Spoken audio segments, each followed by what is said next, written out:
My name is Kara Joy Bragg, and if I could choose one word to describe who I am as a learner, I would say that I am a diligent student.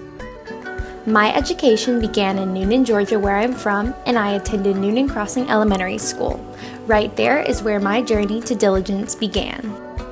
If you had asked my first grade teacher what kind of student I was, she probably would have rolled her eyes and told you that I was a little perfectionist. One memory that comes to mind from being in her class was the time I stayed inside from recess to finish a little art project that we were working on. The assignment was to color a bunch of printed bumblebees and then cut them out and glue them onto construction paper. I can remember how it was very important to me that I stayed inside the lines when I colored and made sure that no black outline could be seen after I cut out the little bees one by one. Still, I was upset that I couldn't go outside and play with my friends because I had to stay inside and finish my project. My teacher sat at her desk and waited patiently for me to finish. She then told me not to try so hard so that I could finish faster. I was shocked. This went against everything I believed about what it meant to be a good student. Wasn't I always supposed to try my best? She then came over to my desk and demonstrated to me that if I would simply cut around the lines, I would be able to save so much time. It felt wrong, but I listened to her advice, and soon enough I was able to join the other kids outside. That was the day I learned that sometimes efficiency is more valuable than perfection. If you had asked my middle school math teacher to describe me in one word, she probably would have laughed and told you that I was a little overachiever. I can remember several months into the school year having my dad tell me about how when he first introduced himself to my math teacher as Kara Joy's dad, she said, "Oh, I love having Kara Joy in my class. However, she does like to correct me a lot." I was mortified. There wasn't anything I wanted more than affirmation from my teacher that I was a well-liked student. So if I ever did correct her, it was really only me trying to impress her. This was one of the first moments in my educational journey that I became aware of my tendency to put an excess amount of effort into my schoolwork for the wrong reasons. If I tried extra hard on a project or was overly engaged in a teacher's lecture, it wasn't because I simply liked school or wanted to honor God through my work. It was because I wanted to impress my teachers.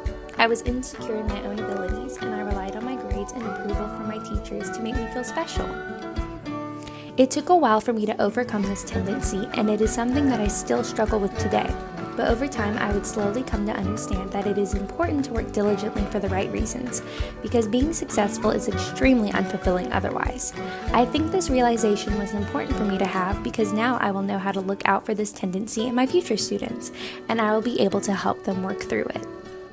In high school, my history teacher would have probably told you that I was an impatient student. The first AP class that I ever took in high school was European history, and it didn't take me long for me to realize that I was in way over my head. I would spend hours studying the material, and I was so jealous of my fellow classmates who were so naturally receptive to the information.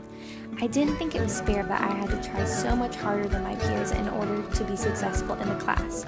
But over time, I began to notice that some of those same students who were so talented in my history class really struggled in English, a class that came fairly easy to me. Through this experience, I learned that everyone has their own gifts and natural abilities, and that not being good at everything is actually a positive thing because it means that we have to work diligently in order to reach our goals. If we were naturally good at everything, we would never have any reason to build up our endurance. It is important to me that I teach my future students these truths that I learned throughout my educational journey. I want dedicated students like myself who tend to carry too much pressure on their shoulders to know that not everything has to be perfect. I want them to realize that feeling proud of yourself and working hard to honor God is so much more satisfying than simply working to impress your teachers. Finally, I want my students to feel the gratification that comes from reaching a goal that you've worked hard to achieve, as opposed to succeeding in something that comes naturally to you. In the past, my teachers and peers may have chosen to call me a perfectionist, a know-it-all, a teacher's pet, an overachiever, maybe even a rule follower. But these days, I choose to call myself a diligent student because I know the benefits that come from being dedicated to your work and striving to do your best. I've always been a diligent student at heart. It just took some time for me to learn how to focus all of my energy the right way so that I could be the most successful in my work. I've come to realize that I learn the best through hands-on projects and assignments where I am forced to apply the material that I am learning in class. I think this is because I like to feel the gratification that comes from putting in the work to reach my goals. In the future, I look forward to teaching diligent learners like myself and helping them learn how to navigate being a hardworking student in a world with time limits, challenging material, and other obstacles that they may face. Thank you.